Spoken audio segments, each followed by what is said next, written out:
Hello everyone, कैसे हैं आप सब। आई होप अच्छे ही होंगे। तो आज मैं बहुत ही अच्छी टिप्स लेकर आई हूँ जो कि आपके बहुत ज़्यादा काम आएगी और जो छोटी छोटी हमें दिक्कत होती है उसे भी हम आराम से कर सकते हैं। तो चलिए स्टार्ट कर देते हैं पहली टिप्स की तरफ।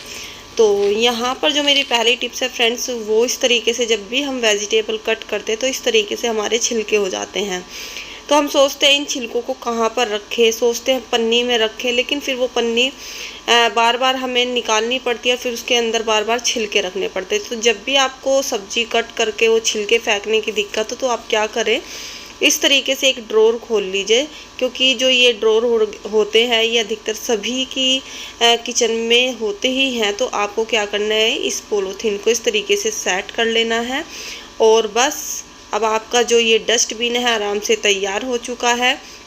जब भी आप अपने सब्जी के छिलके वगैरह फेंकने हो इकट्ठे करके, तो आप इस तरीके से फेंकते रहिए और सब्जी कट करते रहिए। तो बार बार आपको पन्नी खोलने की दिक्कत नहीं होगी या फिर बार बार बाहर जाके छिलके फेंकने की ज़रूरत नहीं होती है। तो आप इस तरीके से ऐसे कर सकते हैं। बहुत ही अच्छी टिप्स है फ्रेंड्स, ये ज़रूर इस्तेमाल करके देखना। तो अगली जो टिप्स है फ्रेंड्स, वो है मेरी इन वायरों को लेके। कभी कभी क्या होता है कि हमारा जो सेट टॉप बॉक्स है इसका इस तरीके से ये टूट जाता है और हम सोचते हैं कि सेट टॉप बॉक्स को कहाँ पर रखें। तो मैं आज बहुत ही अच्छी टिप्स लेकर आई हूँ इसके लिए, बहुत ही अच्छी है।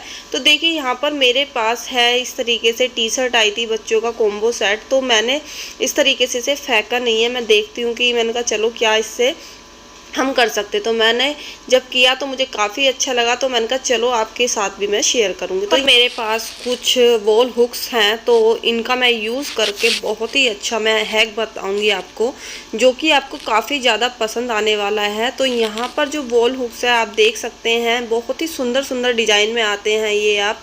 तो मेरे पास कुछ इस तरीके के डिज़ाइन का है कि जैसे वुड वाला जो डिज़ाइन होता है वो वाला है। तो बहुत ही सुंदर मार्केट में ये आते हैं और बहुत ही ये सस्ते भी मिल जाते हैं। देखिए ये अगर ये 90 रुपये के 4, ये 100 रुपये के 4 भी आ जाए तो आपका कितना अच्छा काम यहाँ पर हो जाएगा। तो यहाँ पर मैं ऐसे मेरे पास ये 60 रुपये के आए हैं, तो बहुत ही अच्छा मेरा काम हुआ है इनसे। तो यहाँ पर मैंने दीवार पर चिपका लिए हैं और अब हमें क्या करना है, इस तरीके से जो मेरे पास टी शर्ट का जो ये कॉम्बो पैक का पैकेट रखा हुआ था, इसे मैं सारा का सारा इसके अंदर डाल दूँगी। जितनी भी वायर हैं वो भी मैं इसके अंदर ही डाल देती हूँ। तो इसके अंदर जब आप डाल देंगे तो बहुत ही ज़्यादा स्पेस बच जाएगा। इस तरीके से ये लटका हुआ अच्छा भी नहीं लग रहा था।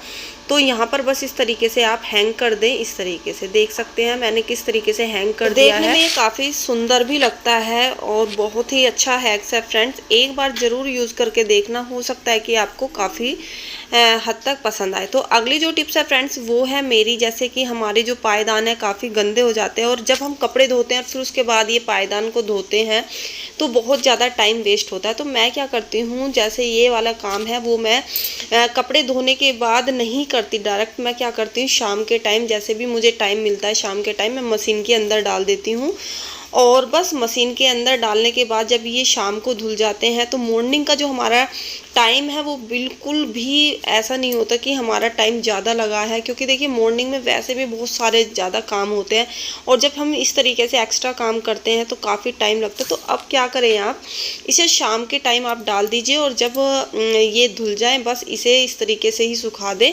क्योंकि आपका जो टाइम है इतना सेविंग होगा मॉर्निंग का कि आपको लगेगा कि अच्छा रहा कि मैंने शाम के टाइम ही धो के डाल दिया है। अब मैं यहाँ पर जो धुलने का तरीका बताने वाली हूँ, यहाँ पर मैंने सबसे पहले सर्फ एक्सेल डाला है, फिर उसके बाद ये क्योंकि गंदे हैं तो यहाँ पर मैंने वेनिस का यूज़ किया है। तो ज़रूर आप इस तरीके से करें, अगर आपके पास वेनिस हो तो यूज़ करें और नहीं तो आप क्या कर दें, इसके थोड़े से अंदर खाने वाला सोडा और नींबू इसके अंदर डाल दीजिए, नींबू का यानी कि रस या विनेगर थोड़ा सा, तो काफ़ी अच्छे साफ़ हो जाएंगे। और मैंने थोड़ा सा खुशबू के लिए बस थोड़ा सा कम्फर्ट डाल दिया है, काफ़ी अच्छी महक आ जाती है इससे, और मैंने मशीन को चालू कर दिया है। बस हमें यही काम करना है अपने टाइम की सेविंग के लिए। ये काम आप हमेशा शाम को करें जिससे कि आपका जो टाइम बहुत ही ज़्यादा बचेगा। अगली जो टिप्स है फ्रेंड्स मेरी वो भी बहुत ही अच्छी है। देखिए रोटी सॉफ्ट किसे अच्छी नहीं लगती है, आज मैं तरीका बताऊंगी, बहुत ही इजी तरीका है और बहुत ही अच्छा तरीका है। तो देखिए यहाँ पर मैंने सबसे पहले तो गेहूँ और चने का आटा मैंने यूज़ करती हूँ मैं। तो यहाँ पर दोनों मैंने आटे ले लिए हैं। अब हमें क्या करना है, अगर आपको नमक डालना है तो नमक डाल लीजिए, क्योंकि बहुत से लोग नमक नहीं खाते, लेकिन हम नमक खाते हैं तो हमने नमक डाल लिया है। अब हमें क्या करना है, मैं बहुत ही ज़्यादा अच्छी चीज़ बताने वाली हूँ, जिससे कि रोटी मेरी इतनी सॉफ्ट आएगी कि अगर आप मॉर्निंग में रोटी बनाएंगे तो रात को भी वो रोटी बिल्कुल ऐसे की ऐसी सॉफ्ट रहेंगी। तो अब हमें क्या करना है, यहाँ पर लेनी है हमें जो दूध में से मलाई निकलती है, बस इतना सा काम करना है हमें। सभी के घर में देखिए मलाई इजीली निकल ही जाती है। तो हमें क्या करना है, 1 से 1.5 चम्मच के करीब आपको ये मलाई डाल देनी है, बस और कुछ भी नहीं करना है। और जब ये मलाई डाल दे तो आपको एक काम करना है, इस मलाई को अच्छे से हाथों से इस तरीके से मिलाएंगे, जैसे कि आप कोई भी मटरी वगैरह का आटा गूंथते हैं ना, तो अच्छे से मिलाते हैं हम हाथों से। इस तरीके से आपको इस तरीके से इसे मलाई को मिलाना है। मटरी में तो जैसे हम चिकनाई डालते हैं, कोई भी मोयन डालते हैं, उसे ऐसे मिलाते हैं, लेकिन इसे हमें मलाई को मिलाना है। अब हमें थोड़ा थोड़ा करके पानी से इसे गूंथ लेना है, जैसे भी आप आटा गूंथते हो, नॉर्मल आटा जैसे गूंथते हैं।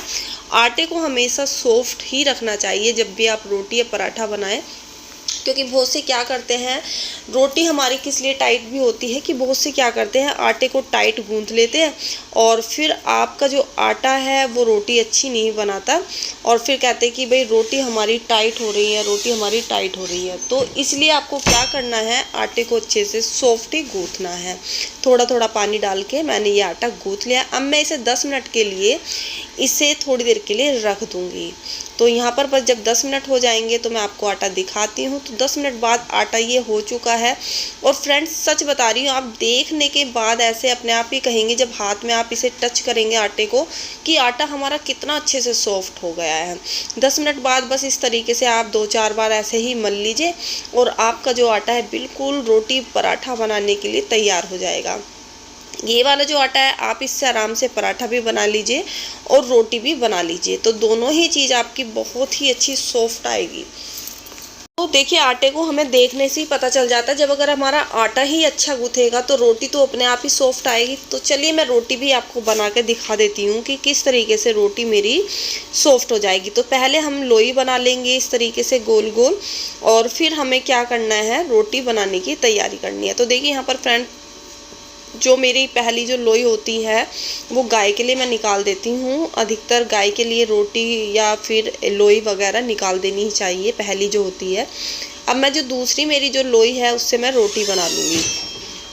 तो बस यहाँ पर रोटी जो बनानी है वो बिल्कुल हल्के हाथों से बनानी है। मैं देखिए तरीका बता रही हूँ आपको, जब भी रोटी को सॉफ्ट बनाना तो आप कैसे बनाएं। तो हमेशा जब भी रोटी को आप बेले तो बिल्कुल हल्के हल्के हाथों से बेले, ये नहीं कि टाइट टाइट बेलन से रोटी को बेलते जैसे पूरी को बेलते हैं ना, इस तरीके से बिल्कुल भी मत बेलिएगा।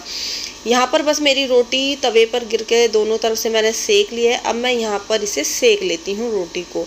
तो आपको मैं रोटी दिखाऊंगी कितनी अच्छे से, आपको देखने में लगेगी कि कितनी अच्छी सॉफ्ट हो है। और दूसरा जो मैं बताने वाली हूँ, जो सूखा जो आटा है रोटी के ऊपर कभी भी ज़्यादा मत लगाइए, क्योंकि अगर ज़्यादा आटा आप रोटी के ऊपर लगा लेते हैं तो रोटी तब भी टाइट हो जाती है, उसमें अलग अलग आटा दिखाई देता है। तो आप देख सकते हैं रोटी का जो कलर है मेरा किस तरीके से आया है, ये देख सकते हैं आप, ये देखिए।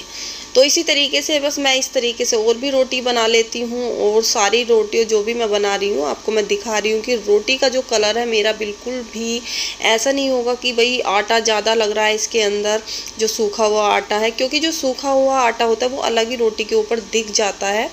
और यहाँ पर देख लीजिए, क्या मैं दूसरी भी रोटी आपको दिखा रही हूँ बना के, कि जो आटा है रोटी है वो किस तरीके से बिल्कुल साफ़ सुथरी रोटी निकल के आई है, और कितनी सॉफ्ट रोटी बनेगी। मैं इसे बिल्कुल सॉफ्ट करके, ये देखिए इस तरीके से भी मोड़ के दिखा रही हूँ, आपको पता चल जाएगा कि रोटी कितनी सॉफ्ट है। क्योंकि फ्रेंड्स रोटी को हम देखते ही बता देते हैं कि हमारी रोटी कितनी सॉफ्ट होगी। इसी तरीके से मैंने पराठा भी बना लिया, पराठा भी देखिए मेरा कितना अच्छे से सॉफ्ट है।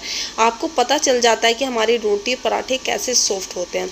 तो फ्रेंड्स आज की टिप्स मेरी कैसी लगी बताइएगा ज़रूर।